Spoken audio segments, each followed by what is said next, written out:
alrededor de una cuarta parte de la Biblia, eso es mucho, mis hermanos, una cuarta parte de la Biblia fue profecía en el momento que se reveló a los escritores. En el momento que Dios inspiró esas palabras, fueron profecía. ¿Qué es la profecía? La profecía es eventos del futuro. Dios quiere que nosotros conozcamos el futuro. Algunas de estas profecías ya se cumplieron, muchas de ellas. Por ejemplo, solamente en la primera venida de Jesús, escucha esto, se cumplieron más de 300 profecías. Tú lees el Antiguo Testamento y ahí encontrarás desde Génesis capítulo 3 profecías acerca de Jesús. Y luego por todo el Antiguo Testamento tú encuentras más de 300 profecías de la primera venida de Jesús.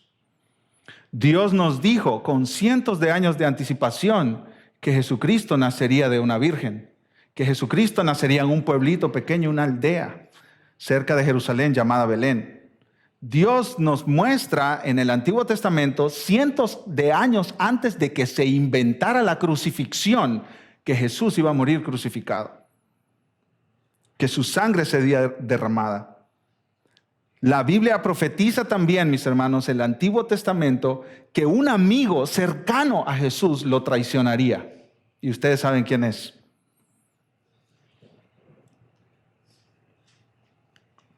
Dios quiere que nosotros sepamos qué sucederá en el futuro. Él conoce el futuro, y no solamente Él conoce el futuro porque lo conoce todo, sino que Él controla el futuro también.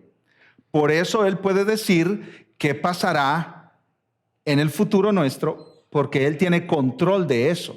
En otras palabras, si Él decreta algo, decide algo, sucederá. No hay nadie que pueda cambiar los planes de Dios. Y Dios quiere que nosotros conozcamos lo que sucederá. Jesús en Marcos 13, mis hermanos, nos enseña qué sucederá en el futuro. Él no quiere que tengamos incertidumbre sobre qué nos espera a sus seguidores, qué le espera al mundo y qué le espera a la historia. Estamos estudiando en Marcos, mis hermanos, la última semana de la vida de Jesús antes de su muerte y de su resurrección. Esa es la semana más importante de toda la historia. El domingo, Jesús entra a Jerusalén. El lunes, limpia el templo. El día martes y el día miércoles, Él tiene conversaciones con sus discípulos y con los líderes religiosos de Israel. Y tiempos de enseñanza con las multitudes que estaban reunidas ahí en Jerusalén para celebrar la fiesta, una fiesta que se llamaba la fiesta de la Pascua. Ellos llegaban a Jerusalén por cantidades, cerca de 2 millones de personas llenaban la capital de Israel. Día martes y miércoles Jesús está teniendo varias conversaciones. El día jueves Jesús tiene la última cena con sus discípulos. Jueves en la medianoche, viernes en la madrugada, Jesús es arrestado. El viernes en la madrugada, juzgado injustamente. El viernes en la mañana, crucificado. Jesús muere el viernes por la tarde. Está en el sepulcro, está en la tumba, viernes en la tarde, sábado todo el día, y el domingo, tempranito en la madrugada, se levantó de los muertos. Y Él está vivo hoy y viene por segunda vez. Pero Él quiere que nosotros sepamos qué va a pasar entre su primera venida hace 2000 años y su segunda venida, que nos dice la palabra de Dios que está cerca, que está cerca. Cuando Jesús nos dice, mis hermanos, de lo que sucederá entre su primera venida y su segunda venida, en el capítulo 13 de Marcos. En el capítulo 13 de Marcos. Yo quiero que vayamos ahí, mis amados hermanos. Marcos capítulo 13. Antes de llegar al versículo 14, yo quiero recordarles cómo hemos dividido Marcos 13. Marcos 13 lo hemos dividido en 4 partes. Hay muchas interpretaciones de Marcos 13, mis hermanos. no nos vamos a llamar herejes por tener diferentes interpretaciones. ¿Sí? Tú negaste la fe porque tienes una interpretación diferente. No. El asunto de los tiempos del fin o de la escatología es un asunto, mis hermanos, de segundo orden en importancia doctrinal. Hay cosas que nosotros no negociamos, como que Cristo Jesús es Dios, por ejemplo. Si tú niegas eso, te saliste de la canasta. No estás en la fe. Hay cosas no negociables, como que Dios es un Dios trino, un solo Dios, 3 personas. Eso no lo negociamos con nadie. La inspiración y la inerrancia y la autoridad de las Escrituras, eso no lo negociamos con nadie. Pero ¿cuándo viene Cristo? Si antes de la tribulación o después de la tribulación, si hay milenio o no hay milenio, eso lo podemos discutir. Y nos damos un abrazo y seguimos predicando el Evangelio. Amén, mis hermanos. Ahora, nosotros desde este púlpito enseñamos que este capítulo de Marcos se puede dividir en 4 puntos. Se puede dividir de la siguiente manera. En primer lugar, mis hermanos, y esto es importante para que entendamos el texto de Marcos 13, lo que estamos leyendo. En primer lugar, Jesús profetiza la destrucción del templo de Jerusalén, versículos 1 y 2. Eso sucedió 40 años después de Cristo. En segundo lugar, Jesús profetiza, versículos 3 al 13, cómo será la vida en la tierra antes del fin. Jesús dice, van a haber engaños, falsos maestros, van a haber guerras y rumores de guerras, van a haber desastres naturales como terremotos, pestes, hambres, inundaciones. Y con todo eso, la gente puede pensar, ya viene el fin, pero Jesús dice, pero aún no es el fin. Eso lo estudiamos el domingo pasado. Si tú quieres escucharlo de nuevo, ahí está en los canales de social media de la iglesia. Los puedes buscar en Facebook o en YouTube. Jesucristo dice eso de las guerras y rumores de guerras, como estamos viendo hoy en día, mis hermanos. Países se amenazan, países están en guerra actualmente. Estados Unidos está en guerra no sé con cuántos países están en guerra entre ellos mismos. Hay guerra en África, hay guerra en Sudamérica, hay guerras por todas partes.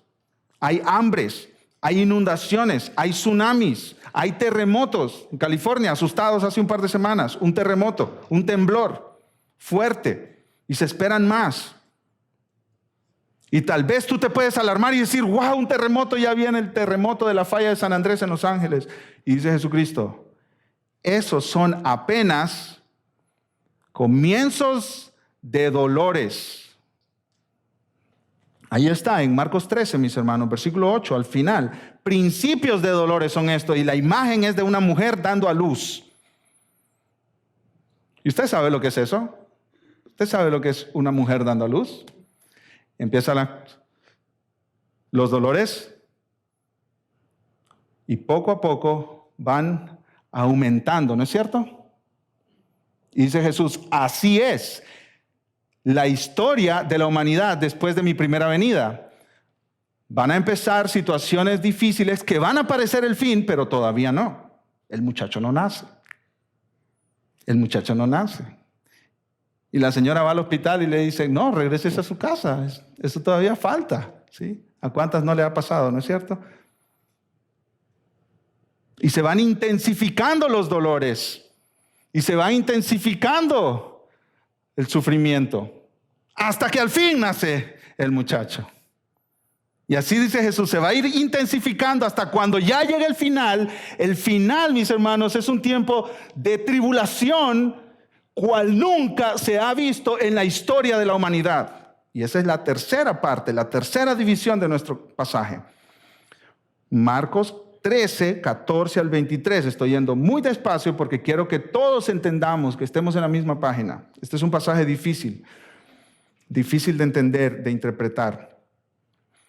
En tercer lugar, mis hermanos, la tercera división, Jesús profetiza el tiempo de la tribulación final. Los dolores de parto van en aumento, van en aumento, van en aumento. Y los últimos días es un tiempo de tribulación, dice Jesús, cual nunca ha habido en la historia de la humanidad. Y esa sección es la que vamos a estudiar hoy. Y entonces, dice Jesús, cuarta sección del Evangelio de Marcos, viene Cristo, la segunda venida. Versículos 24 al 37, cuarta división de Marcos 13, Jesús profetiza su segunda venida. Su segunda venida. Ahora, mis hermanos, ¿cómo será esta gran tribulación? Y este sermón se titula La tribulación antes de la segunda venida de Jesús. ¿Cómo será esa gran tribulación? En primer lugar, 3 puntos tengo para ustedes hoy. En primer lugar, mis amados hermanos y hermanas, esta tribulación comienza con un evento clave. Esta tribulación comienza con un evento clave. Dice Jesús, ustedes escuchan de guerras y de rumores de guerras, y están hombres en la radio y en la televisión diciendo que esto ya se va a acabar, y están predicadores y pastores diciendo, mira, Palestina ya está en guerra con Israel, y esto y el otro, y las cosas ya se van a acabar. Y dice Jesús, no, todavía no. Hay un momento en el que sucederá un evento clave, y entonces ahí empieza lo bueno.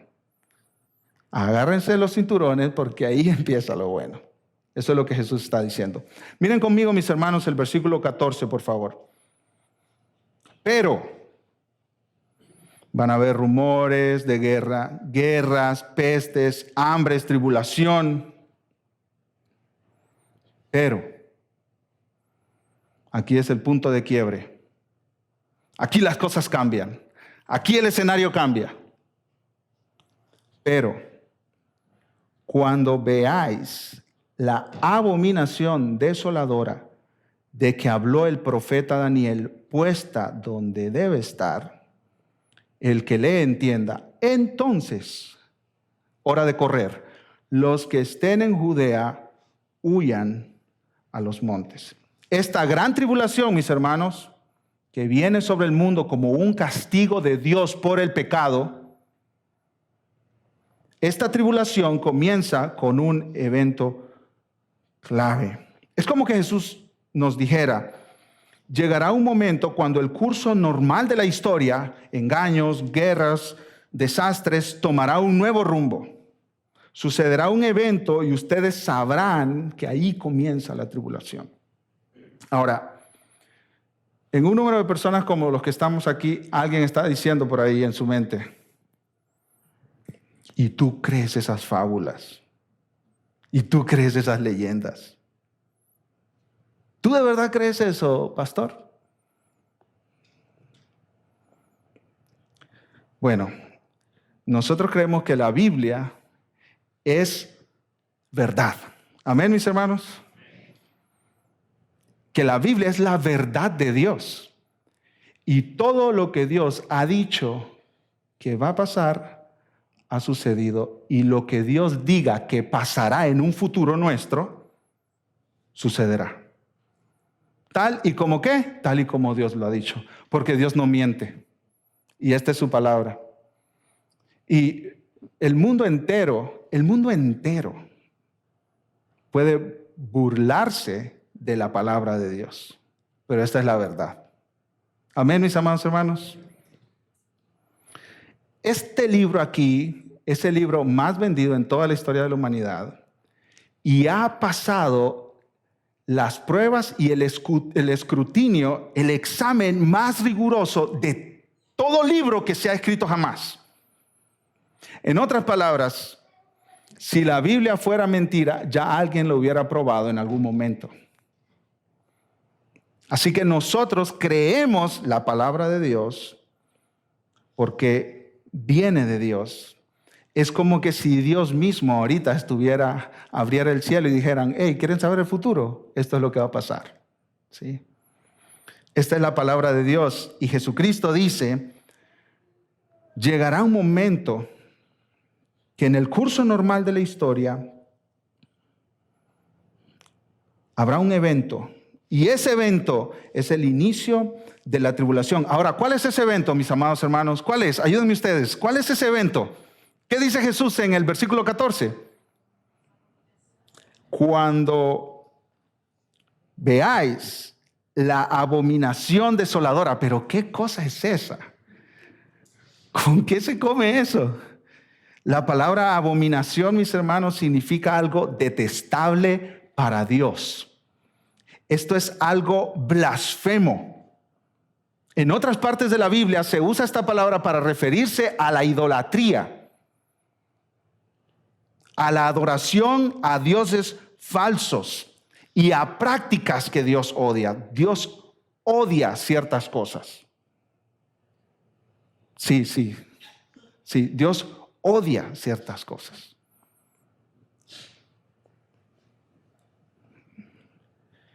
Y este evento será un evento detestable ante Dios, abominable, algo blasfemo. Pero no solo eso, sino que esta abominación será desoladora. ¿Qué quiere decir, mis hermanos? Que esta abominación, este evento blasfemo contra Dios, causa destrucción. Se puede decir absolutamente devastador. Ahora, Jesús añade algo para darnos una pista, mis amados hermanos, de qué es esta abominación desoladora. Miren conmigo el versículo 14.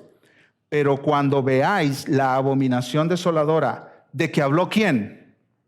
El profeta Daniel, puesta donde no debe estar, el que le entienda. Ok, aquí tenemos otra pista. Daniel habló de esta abominación desoladora. Y en el pasaje paralelo, el pasaje que va al lado de Marcos contando la misma historia, Mateo capítulo 23, Jesús dice, añade otro detalle más. Por tanto, dice Mateo 23, 15, cuando veáis en el lugar santo la abominación desoladora de que habló el profeta Daniel. O sea, aquí ya tenemos la imagen más completa. La abominación desoladora es un evento. Este evento es algo blasfemo contra Dios y es devastador, destructor. De esto habló el profeta Daniel en el Antiguo Testamento, más o menos 500, 600 años antes de Cristo, antes de que Cristo naciera.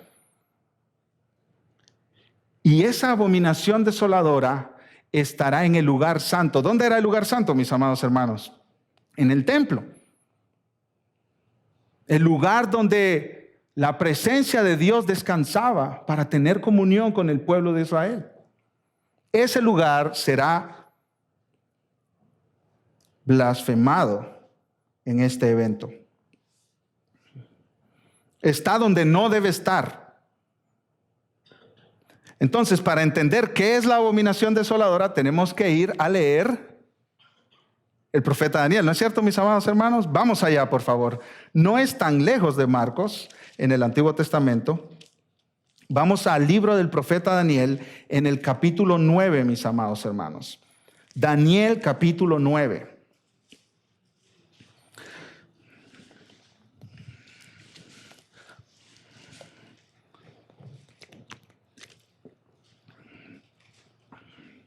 Daniel, capítulo 9.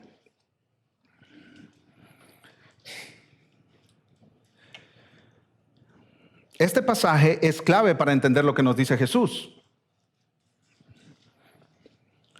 Así que tenemos que leerlo y tenemos que ver qué nos dice el profeta Daniel. ¿Están conmigo, mis hermanos, en Daniel 9? ¿Sí? Para ponernos en el contexto, estamos en el año 605 antes de Cristo. Hay un evento en el año 605 antes de Cristo, mis hermanos, que es importante en la historia de la humanidad, no solo en la historia de la iglesia y del cristianismo, sino de la humanidad. El imperio babilonio llegó a Jerusalén y arrasó con la capital. Y se llevó cautivo a un grupo de judíos a Babilonia.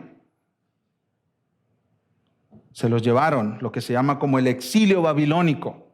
Eso es parte de la historia. Cuando llegamos a Daniel 9, estamos en el año 539 antes de Cristo. Y mire lo que sucede, hermanos. Daniel capítulo 9, versículo 1. En el año primero de Darío, hijo de Asuero, de la nación de los Medos, que vino a ser rey sobre el reino de los caldeos.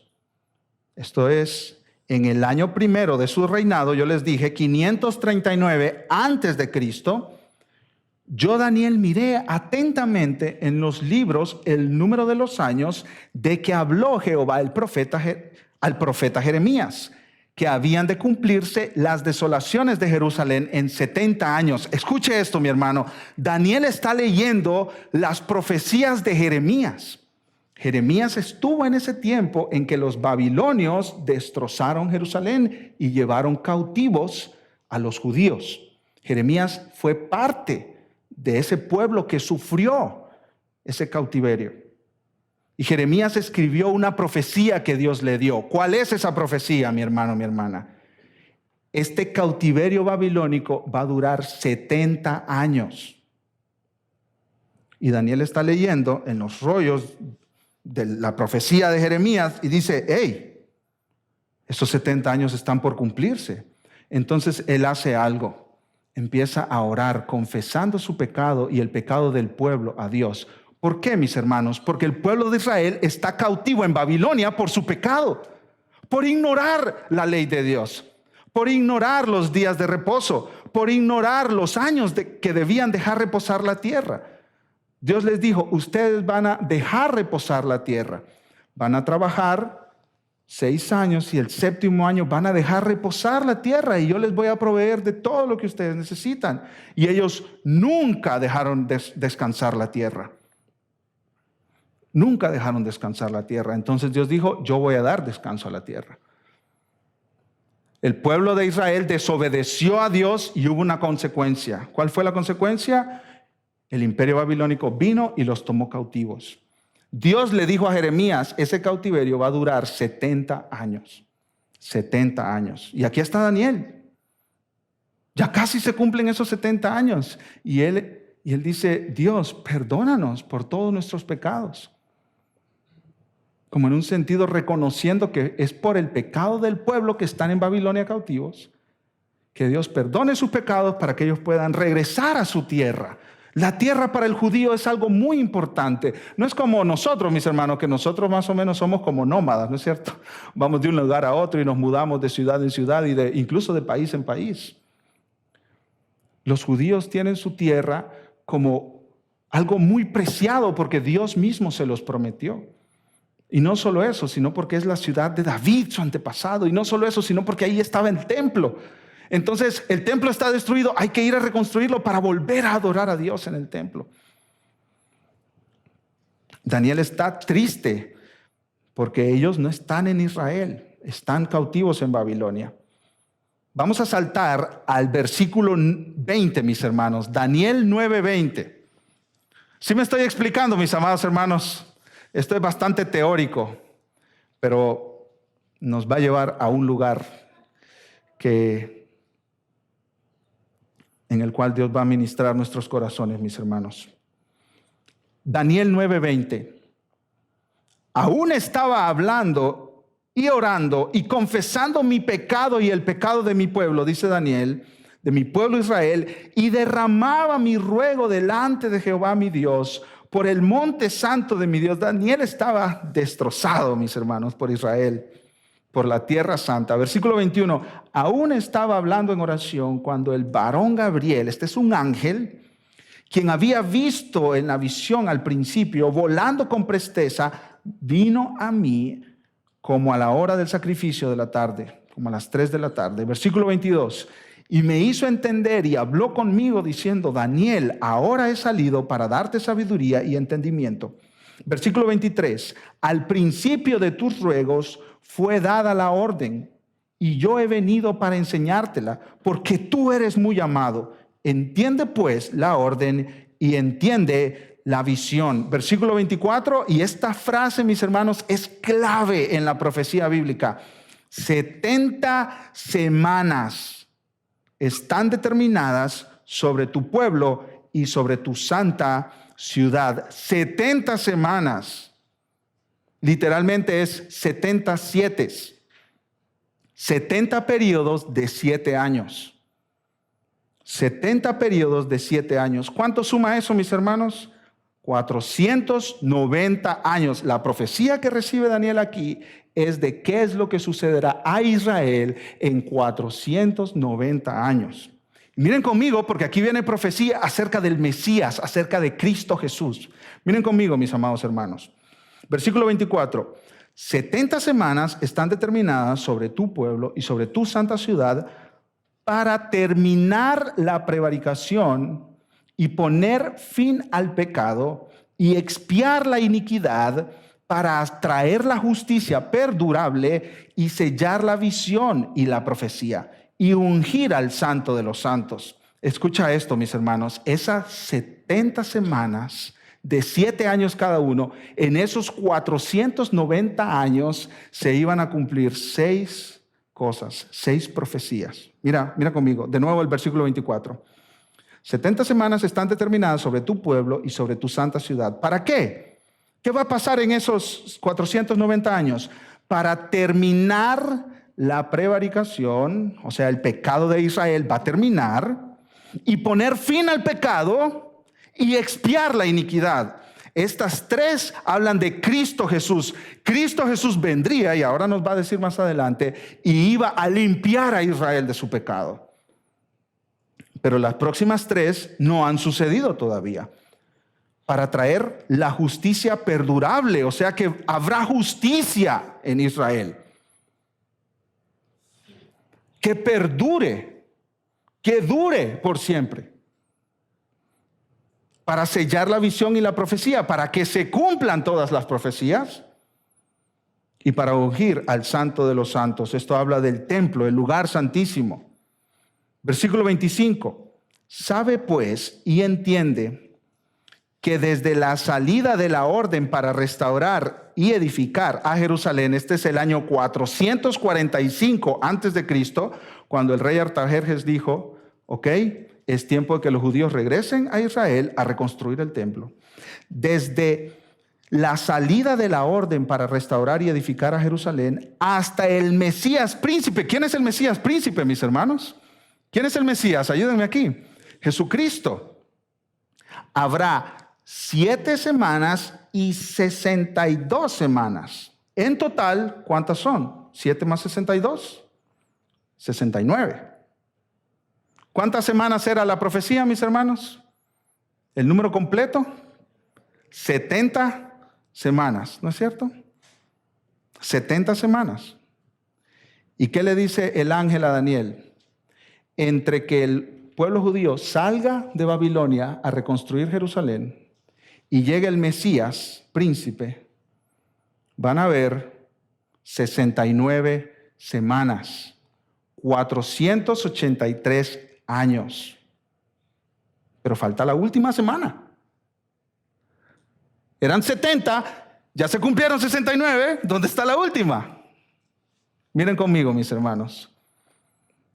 Versículo 26. Y después de las 62 semanas, se quitará la vida. ¿A quién, mis amados hermanos? ¿Quién es el Mesías?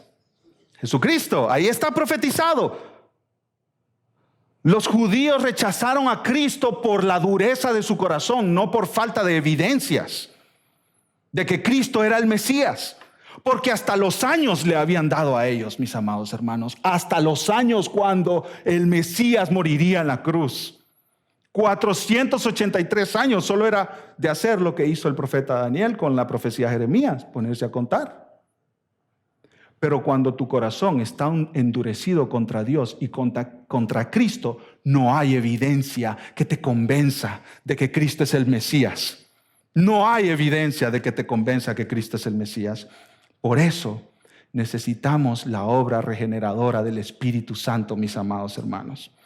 Tú le puedes presentar a alguien 10,000 evidencias de que Cristo es el Mesías, el Salvador, y que Él es la única esperanza para su alma. Pero si el Espíritu Santo no transforma ese corazón, esa persona seguirá ciega ante la belleza de Cristo. Eso pasó con los judíos, mis hermanos. Ahí estaba su Mesías. Ellos lo rechazaron y lo mataron. Y aquí está profetizado, versículo 26, y después de las 62 semanas se quitará la vida al Mesías, mas no por sí, él no se va a suicidar. Y el pueblo de un príncipe que ha de venir destruirá la ciudad y el santuario, y su fin será con inundación, y hasta el fin de la guerra durarán las devastaciones. Este pueblo es el imperio romano, y este príncipe que había de venir es el anticristo, mis hermanos.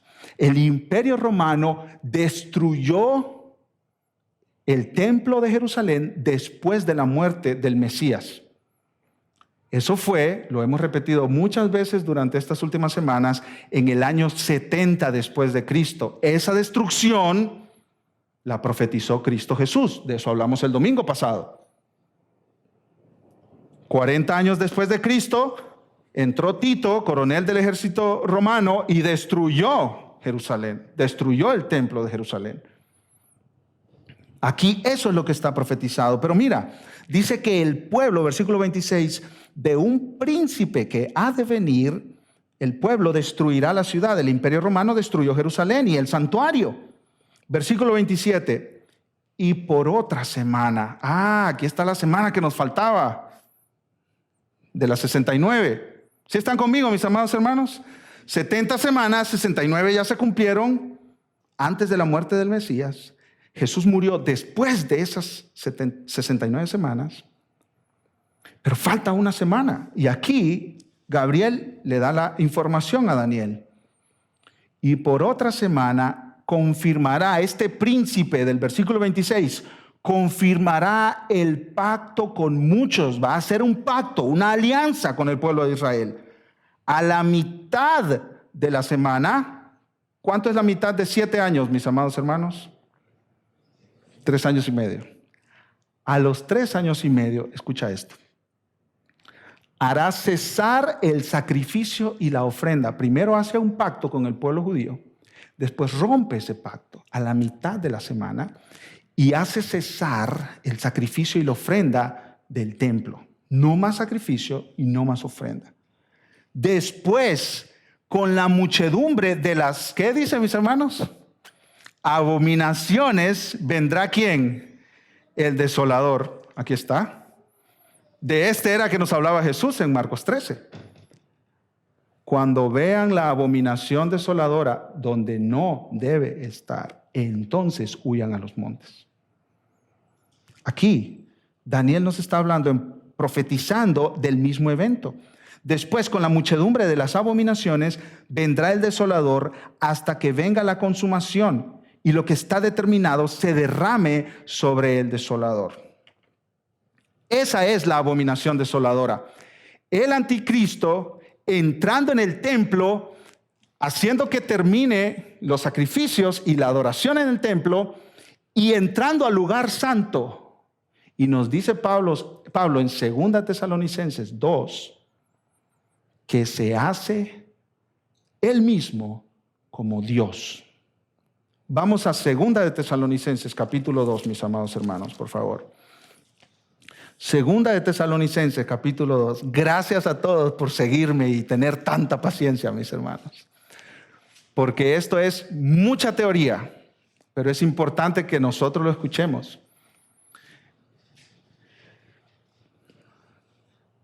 La convicción de la iglesia es la predicación expositiva. Nunca nos alejemos de ahí, mis hermanos. Predicación expositiva consecutiva. Nunca nos alejemos de ahí.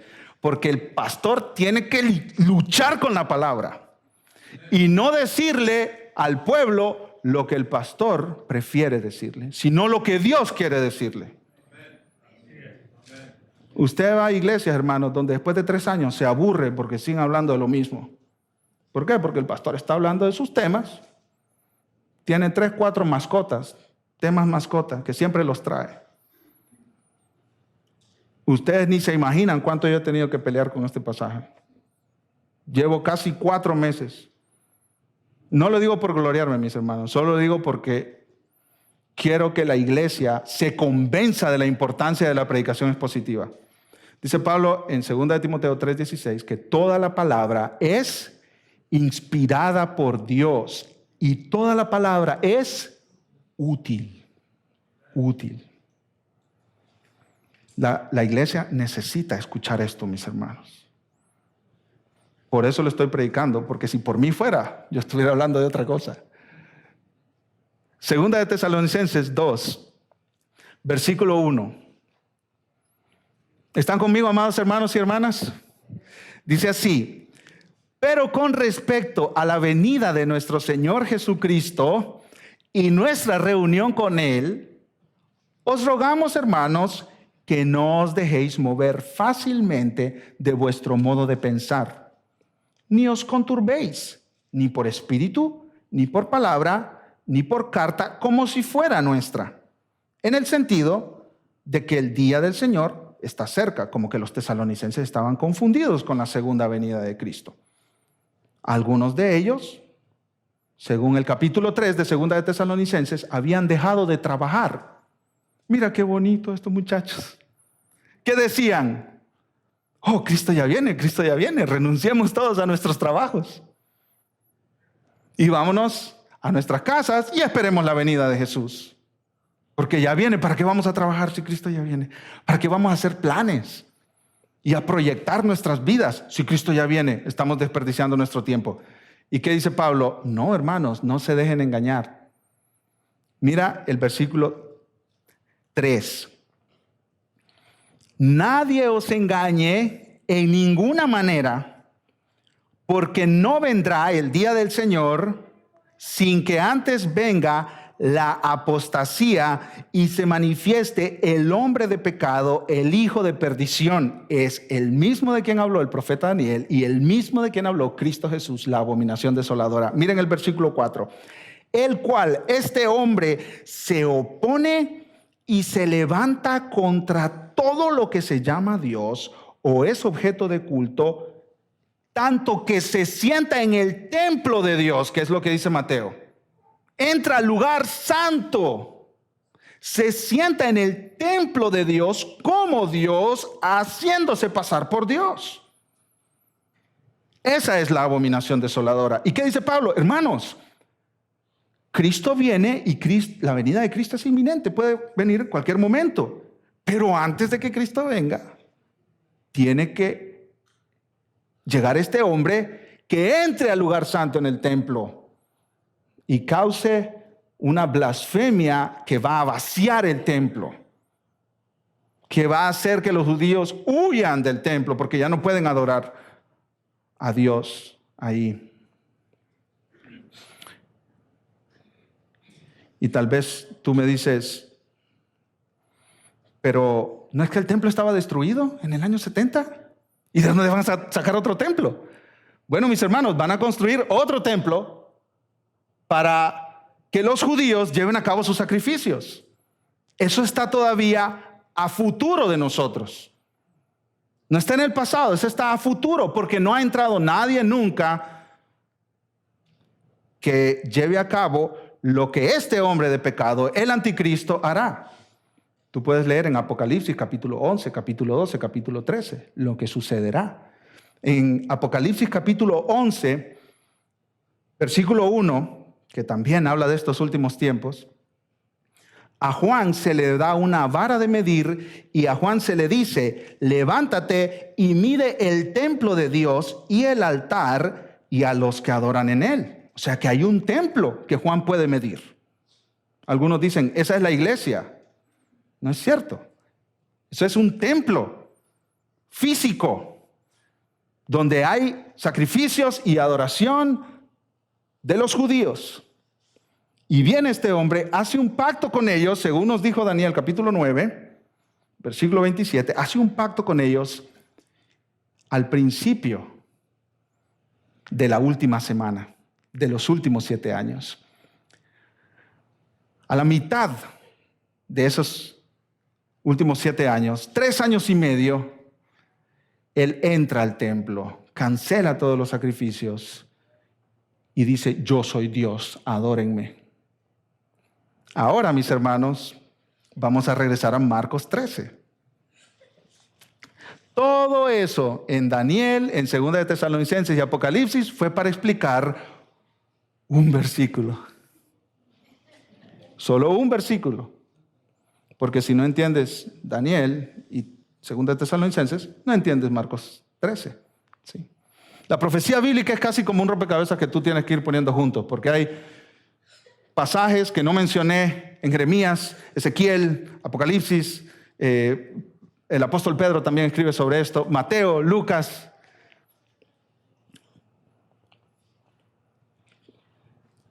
Pero nosotros conocimos lo que es importante para entender el versículo 14. Lo voy a leer de nuevo, mis hermanos. Pero cuando veáis, Marcos 13, 14, pero cuando veáis la abominación desoladora de que habló el profeta Daniel. Nosotros ya sabemos qué es esa abominación desoladora. Es un hombre que va a entrar al lugar santo, en el templo, va a cancelar los sacrificios y va a blasfemar en contra de Dios diciendo que él mismo es Dios. Cuando veáis la abominación desoladora de que habló el profeta Daniel, puesta donde no debe estar, el que lea al profeta Daniel entienda. Entonces, y aquí viene la segunda cosa que Jesús nos dice acerca de esta tribulación. La primera es que esta tribulación, gran tribulación, empieza con un evento, ¿no es cierto? ¿Cuál es el evento? La abominación desoladora en el templo. Segunda cosa que Jesús nos dice acerca de este tiempo de gran tribulación es que esta tribulación no tiene comparación en la historia. No tiene comparación en la historia. Entonces Jesús instruye a los cristianos que van a estar en ese momento ahí. ¿Qué les dice? Versículo 14 al final. Entonces los que están en Judea huyan a los montes. El que esté en la azotea de su casa no descienda a la casa ni entre para tomar algo de su casa. Versículo 16. Y el que esté en el campo no vuelva atrás a tomar su capa. Versículo 17. Mas hay de las que están encintas y de las que críen en aquellos días. Versículo 18. Orad pues que vuestra huida no sea en invierno. Porque aquellos días, escuche esto, mi hermano, mi hermana, serán de tribulación cual nunca ha habido desde el principio de la creación que Dios creó hasta este tiempo, ni la habrá. Esto es algo indecible, inimaginable. Y esto es la ira de Dios descargándose sobre la tierra por el pecado. Sí, amados hermanos, amadas hermanas, Dios es un Dios de amor. Sí. Primera de Juan 4:8. Dios es amor. Y Dios es un Dios de ira. Amén, mis hermanos. No los miro muy convencidos. Amén, mis hermanos. Dios es un Dios que tiene ira. Amor perfecto. Ira perfecta. No es una ira como la tuya y la mía, de tirar puertas y patear el gato. No. Esta es una ira santa. Porque Dios tiene que tener ira santa. Porque la maldad y el pecado demanda ira. Vivimos en una sociedad, en una época donde se ha hecho a Dios chiquitito. Como un ancianito que tú no quieres molestar.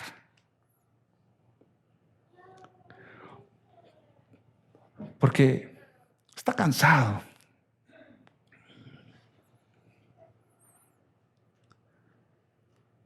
Si tú quieres hablar con él, pues llega de vez en cuando quieras. Dile sus 4 cosas, después vete. Cuéntale unas cuantas cositas ahí. Es un ancianito. Tú llegas y le pides lo que quieras y él te lo da. Es bonachón, es un ancianito bonachón. No, mis amados hermanos. ¿Qué dice el libro de Hebreos? Dura cosa es caer en las manos de un Dios vivo. Nuestro Dios es fuego consumidor. ¿Qué dice el libro de los Salmos? Dios odia al impío todos los días. ¿Quién es el impío? La persona que está lejos de Él, viviendo en pecado sin tomarlo en consideración. Hay algunos de ustedes que viven esperando el día para ponerse a cuentas con Dios. A ver cuándo.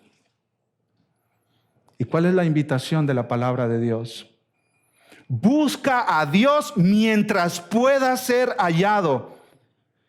Llega a Él en tanto está cercano, porque vendrá un día en el que lo único que recibirás de Él, si no te arrepentiste cuando tuviste oportunidad, si no confiaste en Cristo cuando tuviste oportunidad, vendrá el día donde vas a caer de rodillas, a proclamar que Jesús es el Señor y a ser enviado a la condenación eterna, sufriendo la ira santa de Dios. No juegues con Dios. No esperes más, por favor. No sigas posponiendo tu momento de rendirte ante Cristo, porque Él es Rey.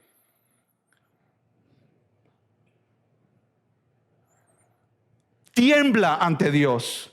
Tiembla ante su palabra. Tiembla ante su majestad.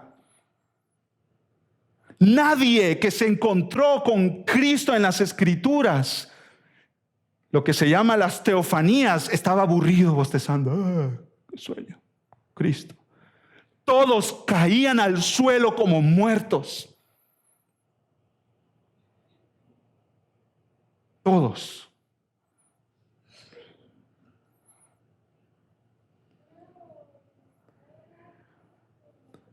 Dios castigará el pecado de la humanidad. Y este tiempo de tribulación es como un anticipo al infierno. Un pastor, un escritor incluso dice que este es el infierno en la tierra. Este tiempo de gran tribulación. Hay algunos hermanos pastores que dicen, esto ya sucedió en el año 70 después de Cristo. No, no ha sucedido. Porque si ya hubiera sucedido, ya nos hubiéramos dado cuenta. Dice Jesús que este tiempo de tribulación es uno como jamás se ha visto en la historia de la humanidad. Piensa en el diluvio. Por ejemplo, ese tiempo de tribulación de la cual Cristo nos habla será peor que el diluvio. Y en el diluvio solo quedaron 8 personas vivas. ¿Qué tan malo va a ser eso? ¿Qué tan fuerte va a ser la ira de Dios descargada sobre el mundo pecador?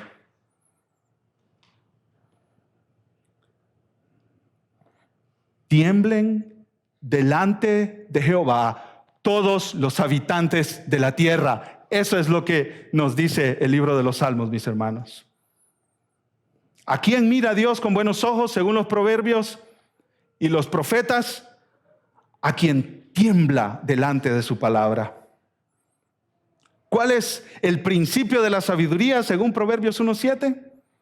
El temor de Jehová, un temor reverente, sabiendo que Él es grande. Hermanos, uno de mis propósitos al pararme en el púlpito cada domingo es que la iglesia perciba, vea, genere el concepto de un Dios grande, mis hermanos. Nosotros no adoramos a un Dios que tiene que ser cuidado por nosotros, a quien tenemos que vestir y cambiar y llevar de un lado a otro. Nosotros adoramos al Dios vivo y verdadero, creador de todas las cosas y al que es juez sobre todo. No hay nadie como Él. En este mundo de visiones pequeñas de Dios, reduccionistas, nosotros tenemos, mis hermanos, que someter nuestra mente a la palabra y ver esta visión de un Dios grande que lo llena todo. Mi amado hermano, mi amada hermana, nuestras vidas están en las manos de este gran Dios. de este gran Dios.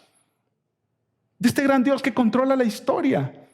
Lo que te sucederá mañana lunes no está destinado por la suerte. Oh, tuve mala suerte. No, es Dios que lleva toda la historia hasta su final glorioso, que es la adoración de Cristo Jesús.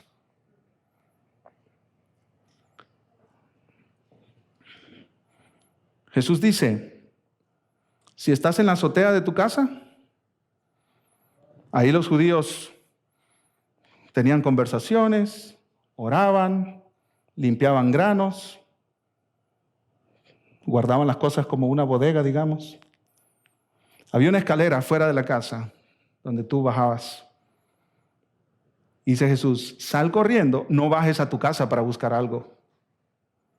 Sal corriendo, sal de Jerusalén. Los creyentes que van a estar en Jerusalén, salgan corriendo.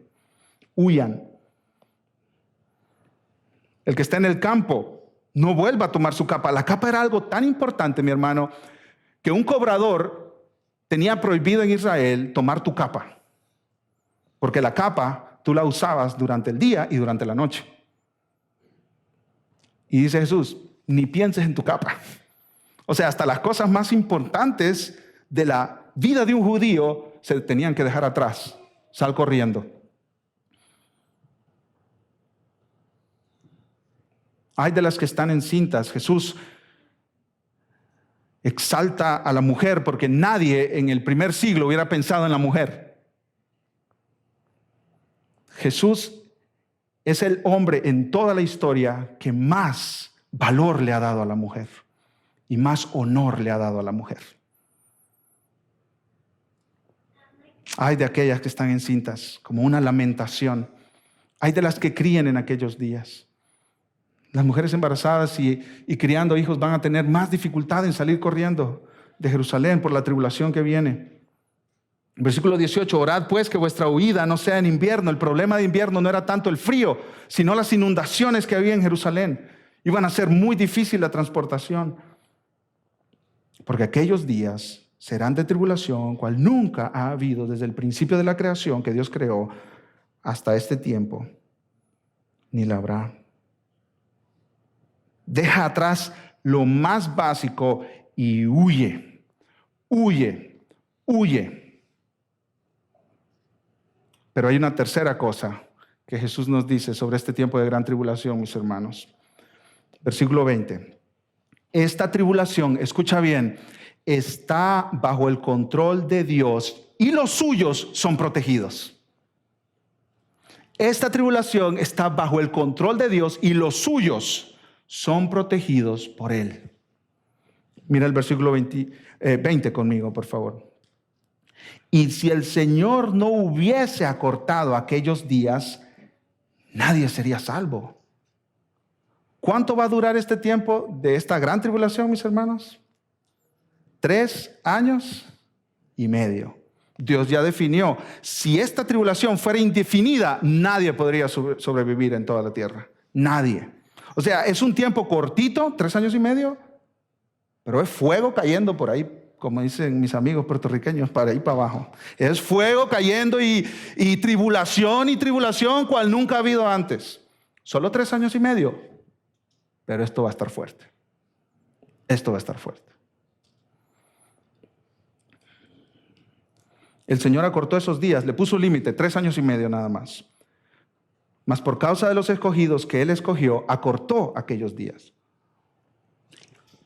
Por causa de su pueblo. Porque Él es un Dios que cuida a su pueblo, que vela por su pueblo. Dios está en absoluto control, hermanos. ¿Quién tiene control de esta gran tribulación? Dios. ¿Quién tuvo control del diluvio? Dios. ¿Quién tuvo control de la Primera Guerra Mundial y la Segunda Guerra Mundial? Dios. Y escucha, mi hermano, si Dios tiene control de estos eventos masivos en el mundo, ¿no tiene el control de nuestras vidas también? Hermano, cuando yo pienso en algo masivo como el diluvio, o como la Segunda Guerra Mundial, o como la Primera Guerra Mundial, y estos eventos tan masivos que involucran naciones enteras y líderes por todo el mundo, y yo preocupado porque no tengo para pagar la renta mañana. Hermanos, mi vida en esta historia que Dios está escribiendo es un puntito, nada más. Yo creo que ni una letra llega a ser en esta historia. Dios cuida de los suyos, mis amados hermanos. Podemos confiar en Él. Podemos confiar en Él. Versículo 21. Entonces, si alguno os dijere, mirad, aquí está el Cristo, o mirad, allí está, ¿qué dice Jesús? No le creáis. Porque se levantarán falsos cristos y falsos profetas, y harán señales y prodigios para engañar, si fuese posible, aún a los escogidos. Si fuese posible, es como que si Jesús dijera, mis amados hermanos, si fuese posible, pero no es posible. Porque los que son suyos están protegidos por Él y perseverarán hasta el final. Versículo 23, mas vosotros mirad, os lo he dicho todo. Antes Dios guarda y hace perseverar a los suyos. Los que son de Dios perseveran aún en medio de persecución y de engaño. Ahora, mañana es lunes. ¿Qué tiene que ver esto con mi vida? Hermanos, sea donde sea o cuando sea que sucedan estas cosas, lo que nos queda claro, es que la historia va a terminar. Nosotros no somos eternos en este cuerpo y en este mundo, mis amados hermanos. Y ahí podemos traer muchas aplicaciones a nuestras vidas. Por ejemplo, el sufrimiento que tú estás pasando ahorita no es eterno, mi hermano. Eso va a terminar. Sí.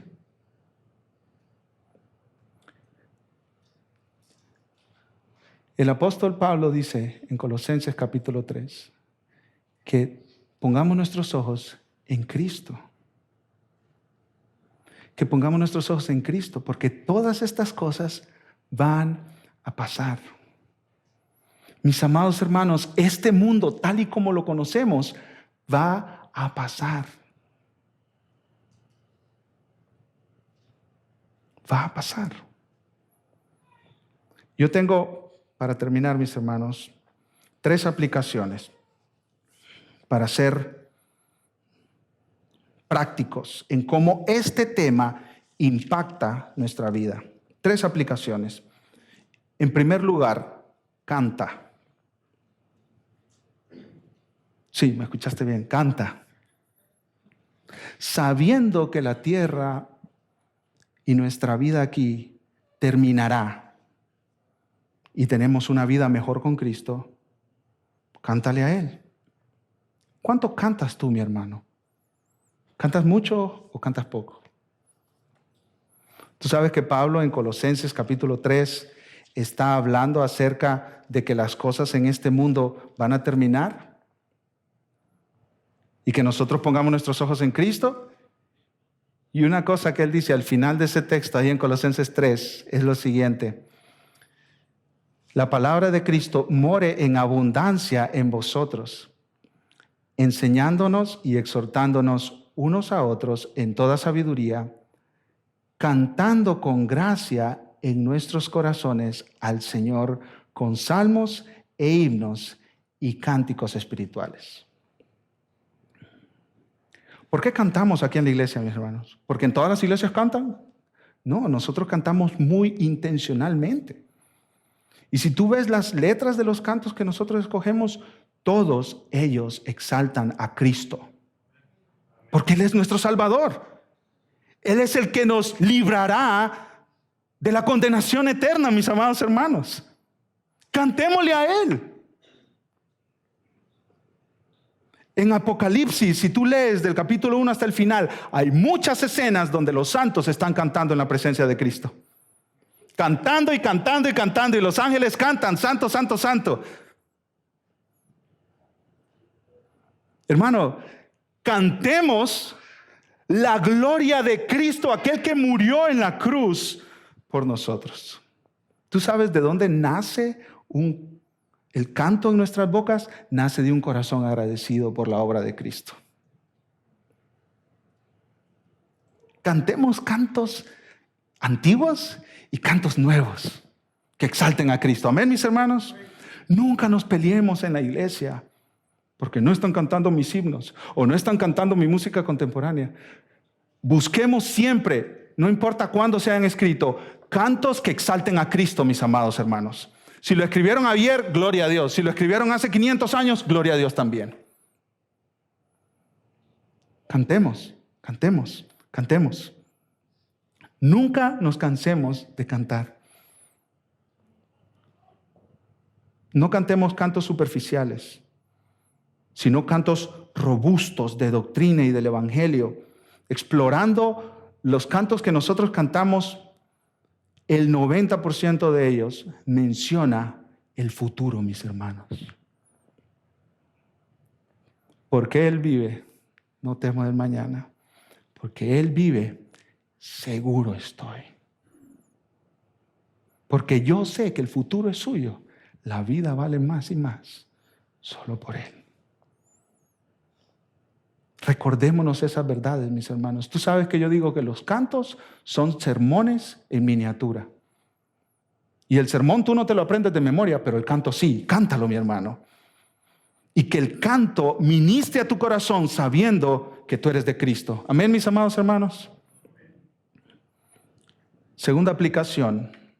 No temas a la muerte. No temas a la muerte. Vivimos en una época que ha hecho un ídolo de la juventud, mis hermanos. Y hay millones de cosas que tú puedes hacer para mantenerte joven, por lo menos en apariencia, porque el cuerpo, no importa lo que le hagas, se está desgastando. Tú lo puedes estirar todo lo que quieras y el cuerpo, mira, te empieza a fallar. Tú lo puedes maquillar todo lo que quieras y el cuerpo te empieza a fallar, mi hermano. La muerte es inevitable. Hebreos 9:27. Está establecido para los hombres que mueran una sola vez. Y después de eso, el juicio. No temas a la muerte, mi amado hermano. Teme a Dios, porque tu vida está en sus manos. ¿Sabes qué? Nuestro gozo como creyentes es estar en la presencia de Cristo. Todo creyente genuino anhela estar en la presencia de Cristo. ¿No es cierto, mi hermano? ¿Y qué hace la muerte? Pablo lo dice en 1 Corintios. Muertos al cuerpo, ausentes del cuerpo, presentes ¿con quién? Con el Señor. ¿Y qué hace la muerte? Nos lleva a donde queremos ir. ¿Por qué temer la muerte, mi hermano?